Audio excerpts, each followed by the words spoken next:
Okay, so to you who don't know me in real life that are watching this, I am sorry. So, basically the idea behind this is that I had a math problem in last night's homework, and I was like, what if I just go completely all out in it and write like a 3-page essay about how you would actually do this in real life? So here's the math problem. You can read it if you want. So, I guess I'll get into my story. Matthias can never leave, because if he moves half the distance every minute, he would reach so incredibly close but never be able to reach the door exactly. This is proven if you just simply keep dividing 100 by 2 until you get to a number so low that it is impossible to display or calculate. If Matthias isn't able to move exact length, it would restart, since it is not feasible for a human to estimate molecular length with just their eyes. If Mr. C carried out this detention, it would have enslaved Matthias to this cruel, twisted experiment to diminish this hope of escape, and to the point of breaking his spirit. This would also raise many ethical concerns, since this experiment would technically be imprisoning a child without proper reason or authority, and would be highly illegal in the United States. Now, if Mr. C takes Matthias to international waters, he would technically be able to carry out this experiment, since United States law wouldn't apply there. Of course, Mr. C would have to deal with Matthias' family and many searches for him.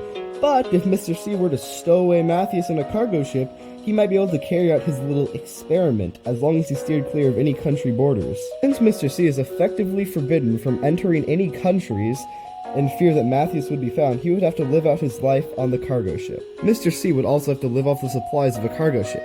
Using the average amount of cargo on a ship, it would be 200,000 deadweight tonnage. We'll be kind to Mr. C and estimate that he has about 100,000 pounds of food aboard.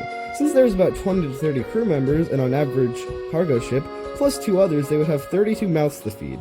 The average person consumes 2,000 pounds of food per year. Then we would multiply that number by 32 and you would get 64,000 pounds of food consumed per year. Water shouldn't be an issue, since they could collect rainwater, drink cargo water, purify salt water, or in desperate measures drink the blood of fish. Speaking of fish, if they ate fish, they could survive much longer. They could probably last about 2.5 years. But at that point, fuel would be a bigger concern. Cargo ships hold 1.2 to 2 million gallons of fuel. If the ship burns through 63 gallons of fuel per day, they could last 31 days. That's not a long time. Uh-ohs. Since the majority of their life they would be free-floating without electricity, I would have to guess they would survive about 2 years and 6 months without desperate measures. By August of year 2, they would have to resort to cannibalism to survive.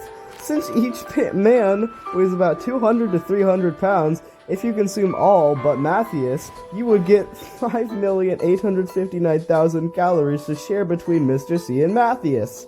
All that combined would leave Matthias in eternal damnation. Hooray! But that's just a theory.